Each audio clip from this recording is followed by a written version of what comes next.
everybody. I welcome you all to this one-week bridge course at VFSTR. I am Professor Sharda Alamneni, teaching English with the Department of Science and Humanities. In today's session, I shall be covering for you basics of communication. So let's get the ball rolling. Before we get into the basics of communication, let us first understand what does the word communication mean. If you look at the word communication, it has evolved from a Latin word called communicare. And what does communicare mean? It means to share. And what do we share? As social animals living in groups, in communities, we share ideas, we share opinions, we share emotions, we share the narratives of the past and the present and the future. So, talking about communication in the professional context, as engineers, why should you learn communication? You should learn communication because you are going to do a lot of it once you get to your workplace. And today's workplace, as you all know, is a globally diverse place.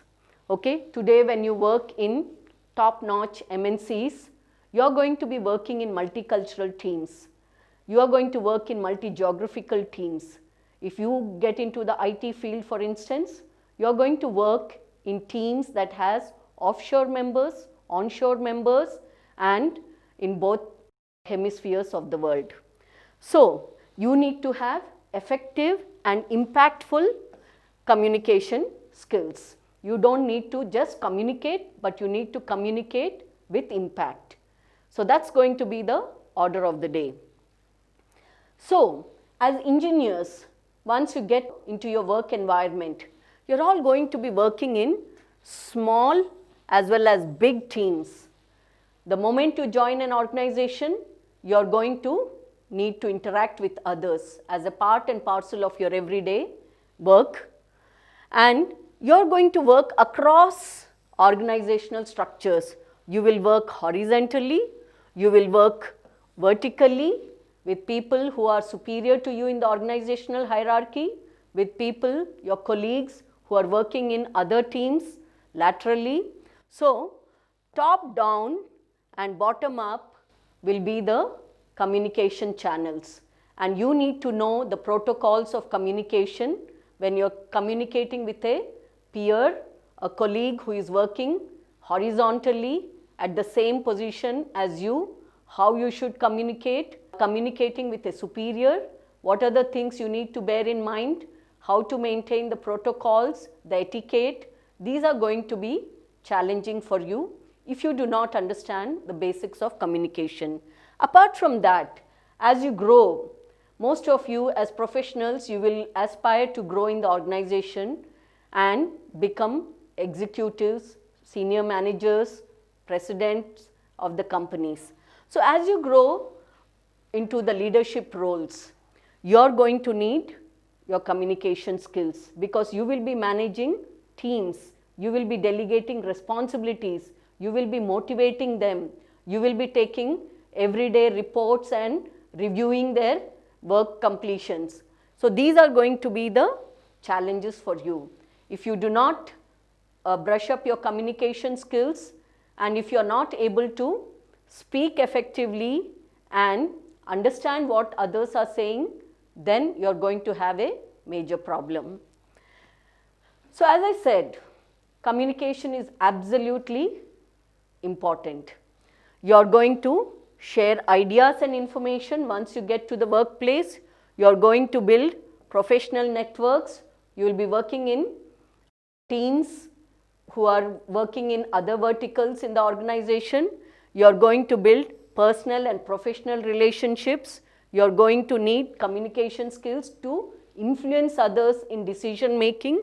And as I already mentioned, you are going to be managing teams, guiding them, motivating them, and delegating responsibilities on a day-to-day basis. For all these managerial functions, you are going to need communication. And what is the ways in which you are going to communicate? Obviously, when we say communication today in the professional context, I'm sure you're all thinking of your dream language, English. And when you speak of a language, you're going to look at the 4 important skills. You're going to do a lot of speaking, listening, reading and writing. So, we speak about a language in the 4 skills, major skills. One is the listening, speaking, reading, writing, and these skills are in the order of importance. These skills are like this: listening, speaking, reading and writing.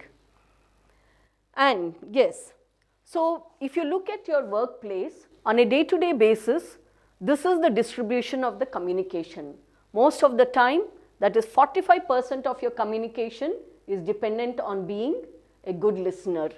30% of it is going to be speaking and 16% is going to be reading. You are going to do a lot of reading, processing of information at your workplace. You will be reading documents, reports, and 9% of your communication you will require to write. So, this is you will be sharing emails, you will be corresponding with your colleagues and with your superiors through office notes, office memos, PowerPoint presentations. All these things are going to be a part and parcel of your work environment. Now, the question is, billion-dollar question is, how to become good at communication? This is a question I am sure that is uppermost in your mind today. So, let's look at what are the things you need to do to become good at communication. So, I would say that in order to be a good communicator, you need to have content first. Content is the most important part, that is the meat of any communication event. So, read extensively. My first advice to you would be read as extensively as possible. Try to read as diversely as possible.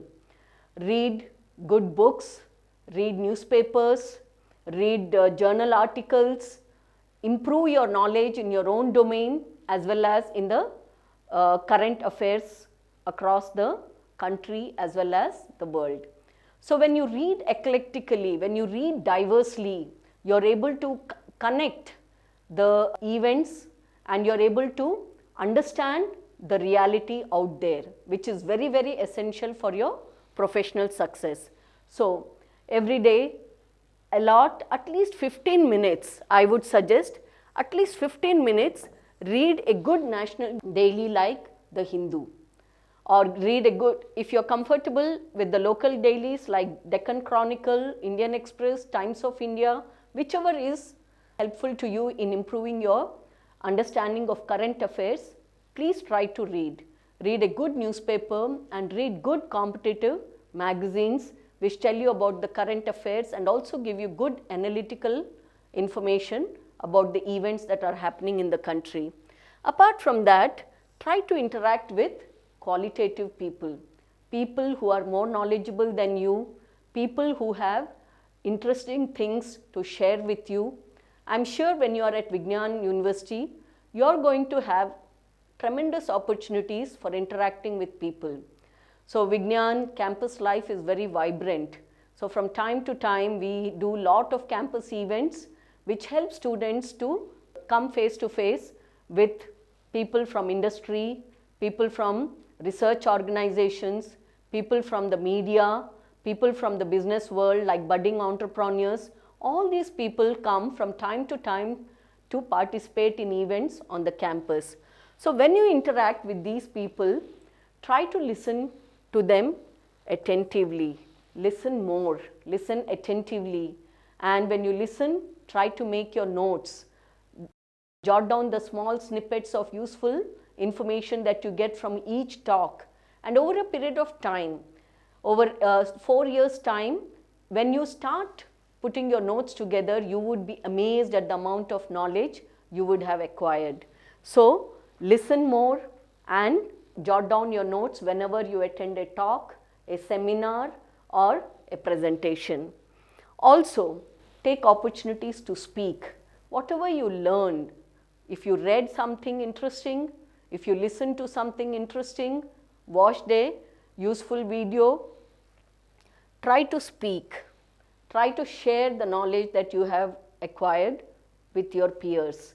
Try to speak about useful things with your friends. And when you speak, try to speak meaningfully.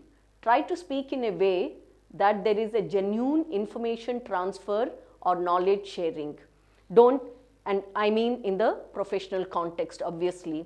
When you're speaking in a social context, we don't need to be really mindful about what we speak, because that is the time when we are doing it just to de-stress ourselves. But when you're speaking in a professional context, try to speak meaningfully. Whatever you say, it should be worth the other person's time. Apart from that, organize your information. Think before you speak. Organize your information in a way that the listener is able to understand you, comprehend what you're saying, and speak in a way that, in a structured way, such that the person who is at the receiving end is able to remember what you said for a long time.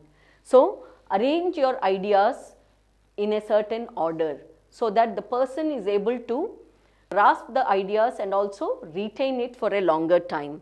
And don't speak to impress. Some people like to show off their knowledge. Some people like to show off their language. Some people like to show off their wonderful voice.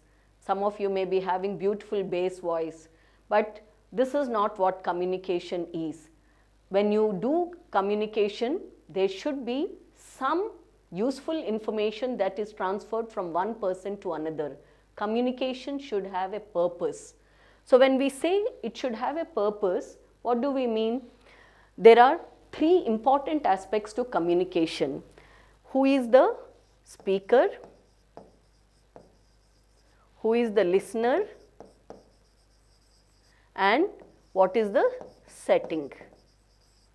So these are the three important things you need to bear in mind when you do communication. What is the context? Is it formal context? Are you interacting with your friend at the canteen? Or are you talking to your faculty member in the library? Are you talking to your peers in the classroom during an academic discussion? Are you talking to your superior, say the vice chancellor? These things, the setting is going to determine what will be the nature of the interaction between you and the other person. So, who is speaking to whom and in what context? That is very important. Whether it is a formal context, whether it is an informal context, that will determine the style of speaking. So remember, communication always has a purpose. There is a function. You need to remember what is your purpose in going to the library. Do you want to borrow a book? So how will you interact with the librarian? What is your purpose in going to a bus station and trying to book a ticket? So how will you carry out that function? There is a purpose. There is a person who is asking a question. There is a person who is responding to the question. So these things require a certain protocol in sharing and asking for information. Please keep these things in mind and you are surely going to become an effective communicator. And as I said, never speak in such a way that it puts off the listener. Don't speak in a manner it appears like you are trying to impress. See that your communication is genuine, is natural, and there's really some function being carried out through the act of communication. Apart from that, when you're speaking, do not speak in a flat, drone-like voice. Try to modulate your voice. Okay, put the stress at the right place, pause at the right place, and sometimes a pause can communicate a lot. Please keep that in mind. It's not like only speech communicates everything. When you speak something and you pause and then you pick up saying something again, the audience is able to understand that the point that you have made is a very significant one and they need to pay keen attention to it. So this is how you give verbal cues to your audience. So these are things that will be covered extensively when you come to VFSTR in the course called Public Speaking. Then, be sensitive to your audience. So, maintain eye contact with your audience. So, it may be a one-to-one, or it may be a one to many. So whatever may be the context, remember that the audience is very important. So all the four skills are intertwined. Listening goes with speaking and speaking goes with listening. Reading goes with writing and writing goes with, so when someone writes something, it's obviously meant for an audience who is going to read it. And when you read something, remember that there is a writer behind it. So all these four skills are intertwined. And then whenever you are making an act of communication, like say in a formal presentation, in a one-to-many situation, try to look presentable, look cheerful, pleasant, and most importantly, look confident. When you look confident, it appears to the listener that you are in full command on the subject, or you are an authority on the subject that you are going to speak about. So this is a very important aspect. So how do you communicate your confidence? Obviously through your body language, your posture, your eye contact, and your hand gestures. All this conveys that you are a confident speaker.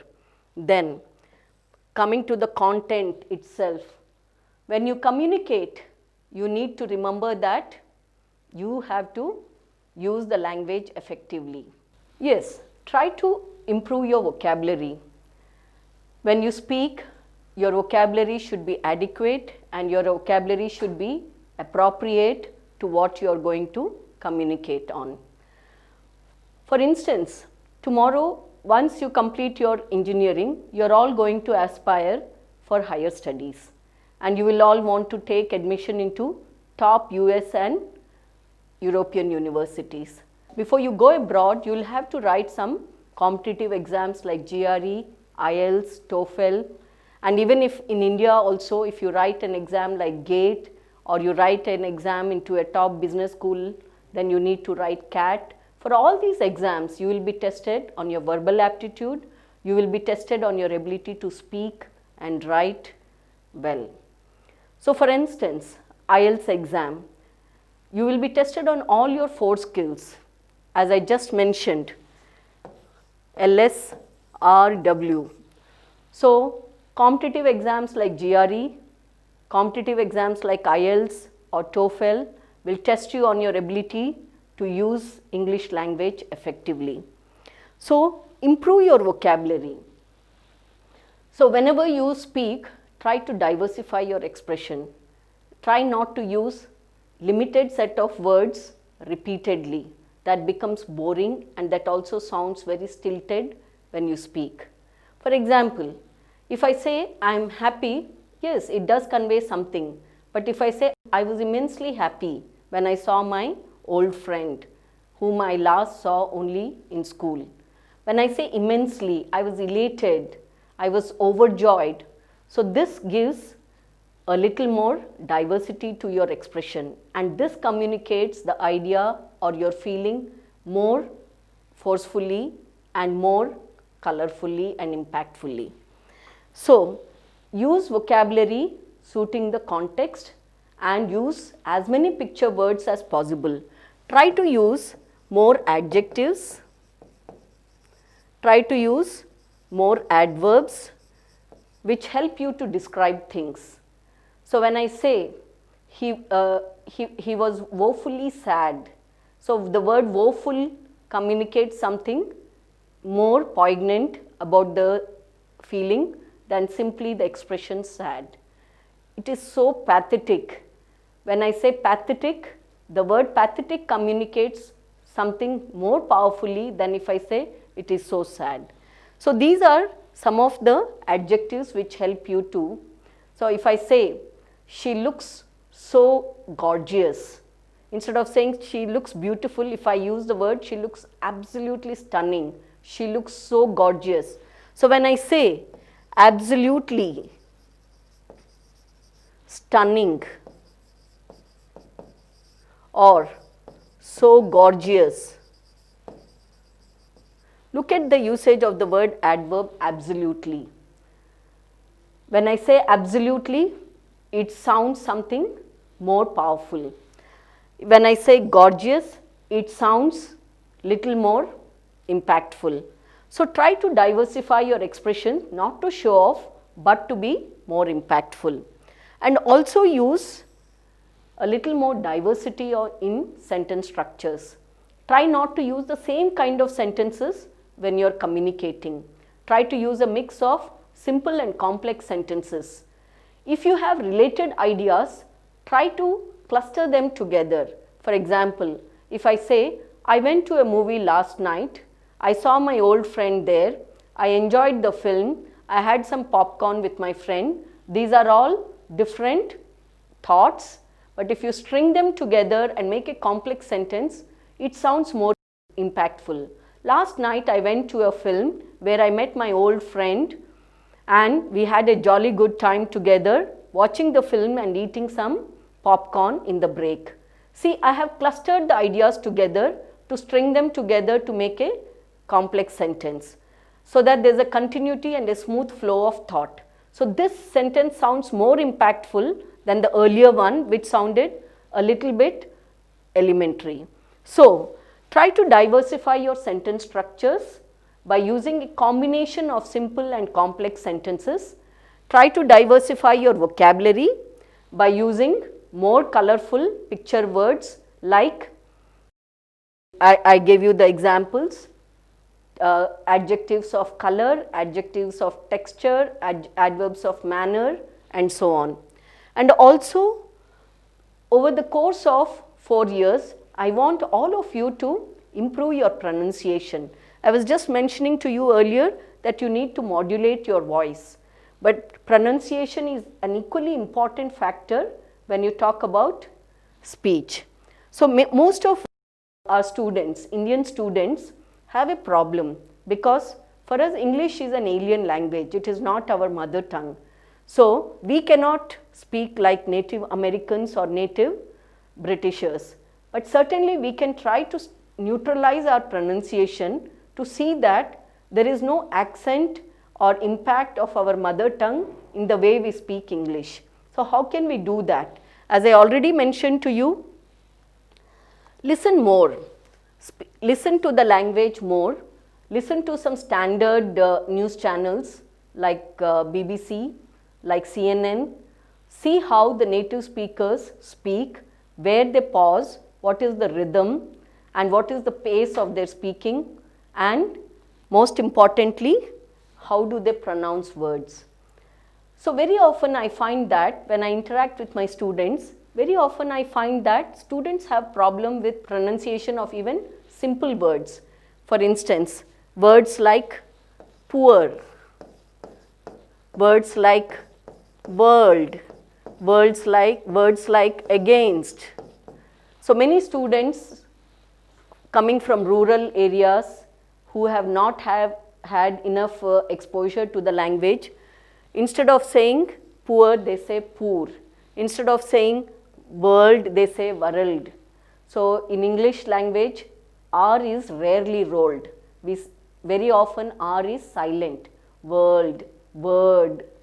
Likewise, against. Many people say against. They say again and stir. Against. That is incorrect. Against. So these are some of the common words. And English has a sizable number of words where there are silent syllables. Most common words are words like receipt, words like debris. So here the last syllables are not stressed. So receipt, debris, you will find that are the most commonly mispronounced words. Then, how to improve our communication skills, and by communication skills I mean how to improve our communication skills in English. Let us look at some strategies that I would advise all of you to follow. So, my advice to you would be, don't learn English, try to acquire it.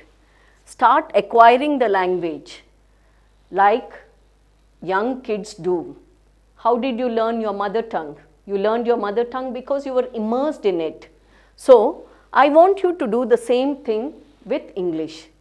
Try to surround yourself with the language. try to immerse yourself with the language completely and try to get as much natural exposure to the language as possible so that you get an opportunity to improve your language and acquire it through comprehensible input. Don't make it an exercise of labor. You should not learn English mechanically. You should try to learn English by interacting meaningfully on your day-to-day basis on various functions. When you go to the restaurant, try to speak to the receptionist in English. When you make a call to book your ticket, try to speak in English wherever the opportunity provides itself to you. When you interact with your peers on the campus, try to speak in English.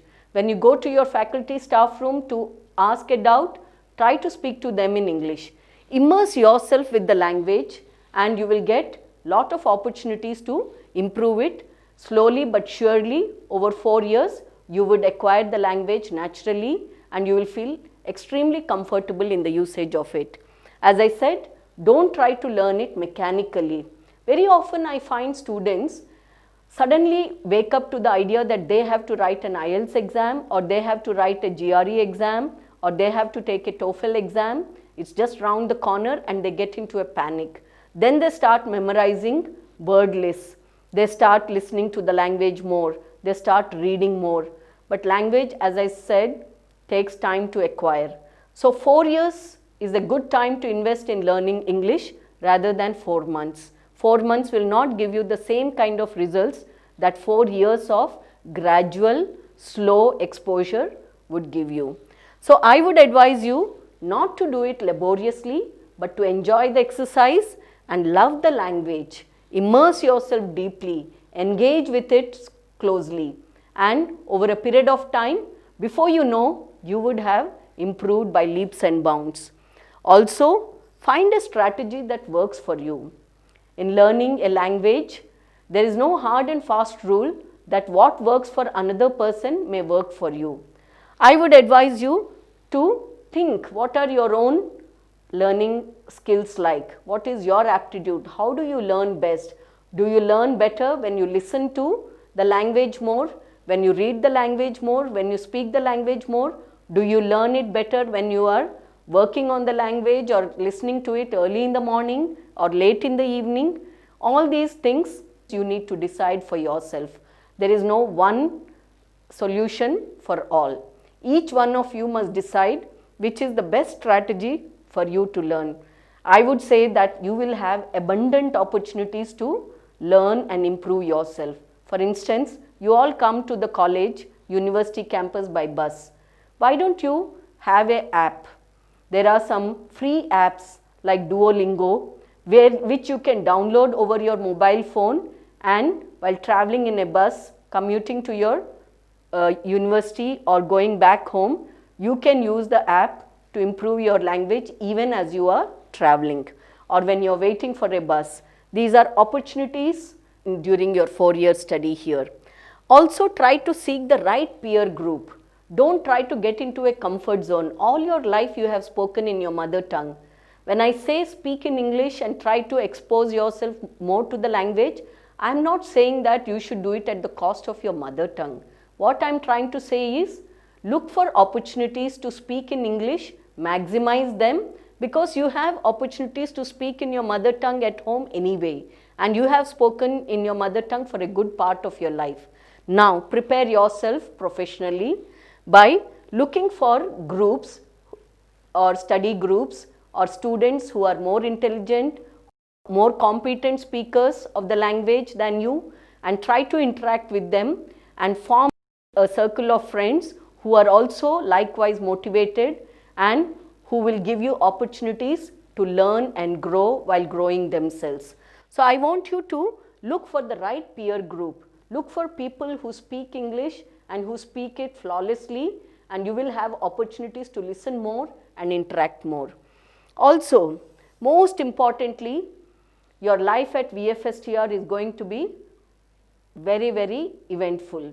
You are going to have lot of campus activities. We have 13 optional clubs, and students on a day-to-day basis organize events, participate in events, they are anchoring for the events, they are forming teams to manage the event. in all these activities, I am sure you will have number of opportunities for yourself to speak and participate.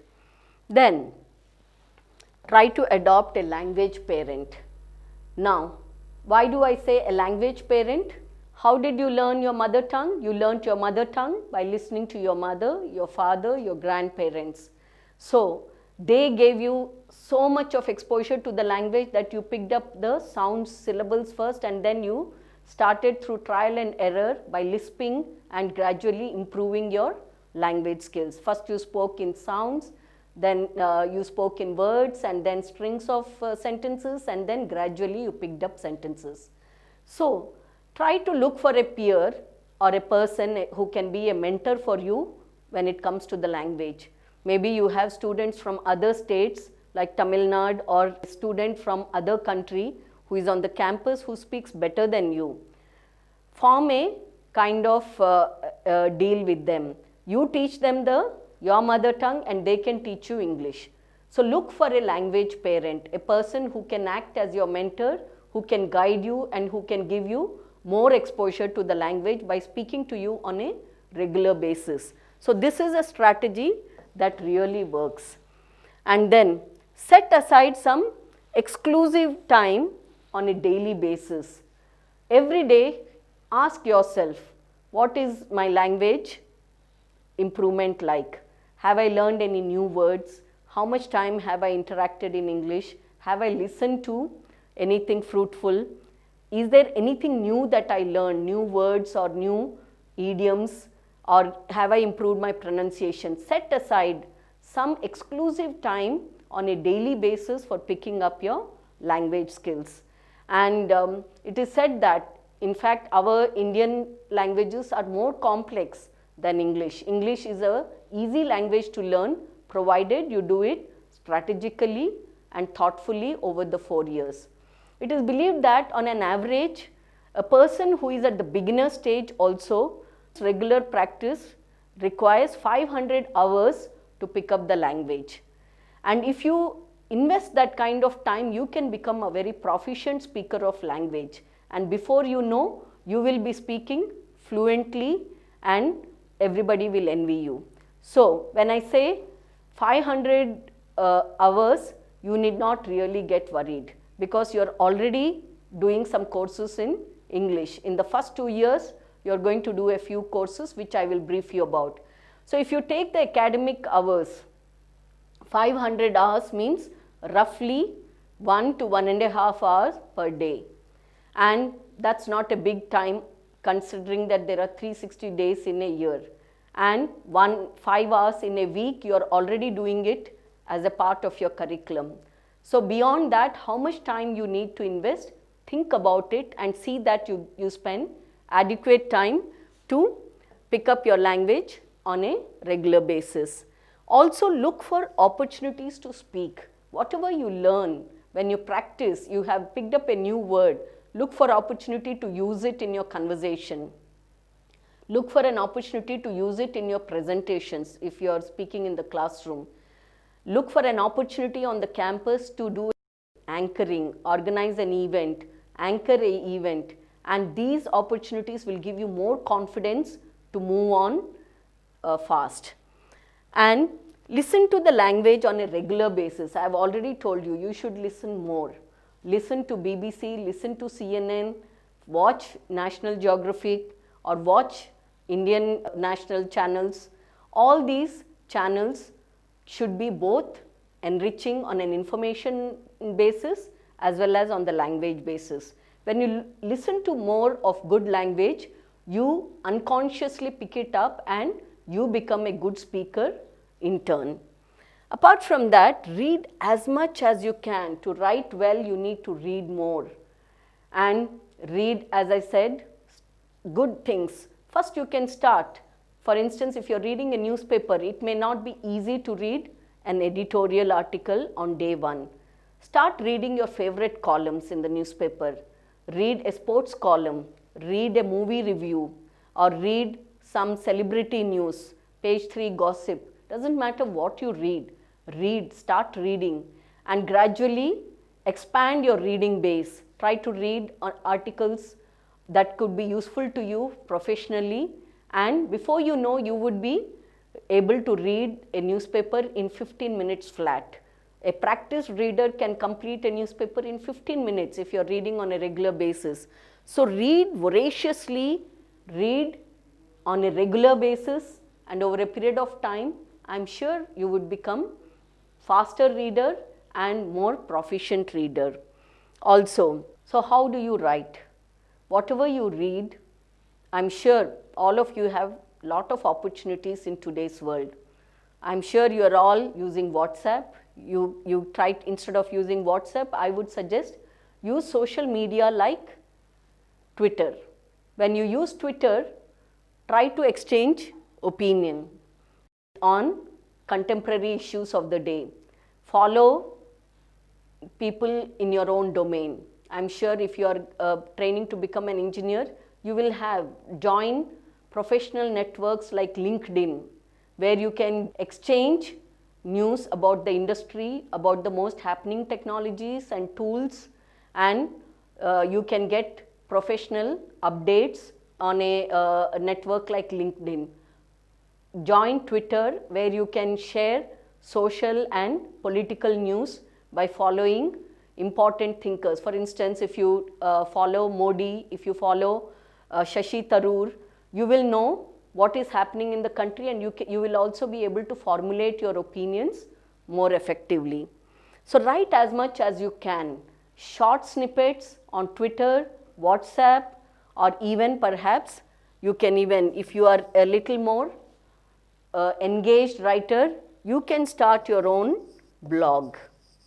So starting your own blog, and I know many students of mine who have started blogs and who have started sharing small things like campus events, where they post a picture and they write paragraph of 50 words or 60 words about the event. And these small writing activities over a period of time makes them more effective writers. Not only that, even for speaking, as I said, today it doesn't take you much to record yourself over a phone, take a video and upload it on a YouTube. So this way you can become better speakers. Practice speaking, record yourself with your hand device, play it, see how you are speaking, replay it and replay it till you understand where are your gaps, and maybe that would help you to become a better speaker in the long run. Then, coming to the end of our session, how can we help you to improve your communication skills at VFSTR? So, let me tell you that once you come to VFSTR, you will have a number of opportunities to improve your communication skills. You will have opportunities to improve yourself through the curriculum. In the curriculum, we offer, from Humanities Division, we offer you 4 courses to improve your communication. One is Technical English Communication, which is mostly on academic writing. Another is EPCS. This is a course called English Proficiency and Communication Skills. Another one is Soft Skills, which is purely oriented towards your employment. And the last one is Professional Communication, which will help you to become a better writer. So these are some of the courses that you will be doing as a part of your regular curriculum, for which you will be earning academic credits. Then you are also going to do lot of mini and major projects as a part of your curriculum. So when you do your projects, you will be presenting to your peers through seminars, through group discussion, and you will be sharing valuable contributions in the project with your peers in front of a panel of subject experts, mostly your professors. So when you share your ideas and the work you have done through seminars and group discussions, obviously you will lose your fear of public speaking, you will become better communicators, and this will happen to you so many times over the 4 years that you will lose any kind of stage fear or inhibition that you have. Not only that, we have at Vignan, we have international certificate courses like PET, Preliminary Eligibility Test, English Test, Business English, certificate which you will be training for, and a total of 100 hours of training, exclusive training spread over first year and second year will help you to get certificates from Cambridge. So these certificates are highly valued by industry and they help you also to get into the industry and do well in your campus placements. Not only that, we have many add-on courses like public speaking. So once you go into the second year, you will be having add-on courses, 1 credit courses, and we offer a course called public speaking where students will be trained to improve their presentation skills, whether they can speak before small or big gatherings. So this is a very useful program for most students who have the shyness to speak before an audience and who are not comfortable with public speaking. And not only that, we have exclusive training on verbal aptitude to train you for competitive exams like GRE, TOEFL, IELTS, and even campus recruitment tests. So we have 50 hours exclusively on verbal aptitude, which trains you for cracking competitive exams and also campus recruitment tests that companies conduct when they come for campus placements. And all these to be rounded off with a whole gamut of campus activities. As I already mentioned to you, 13 optional clubs.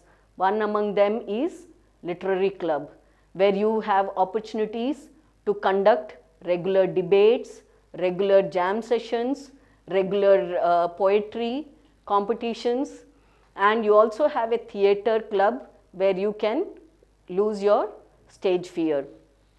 Apart from that, we have NSS, NCC, where students work in big and small teams, go to villages, do social service. All these opportunities of participating in campus activities makes you a better communicator. And I'm sure by the end of the 4th year, all of you would have improved your language prowess and you would all become effective and competitive speakers of English. And you will be well on your way to becoming a global professional. I promise you that. So with this, I will wrap up today's session. In the next session, we will look up other topics on how to become a better and more competitive professional. Thank you very much.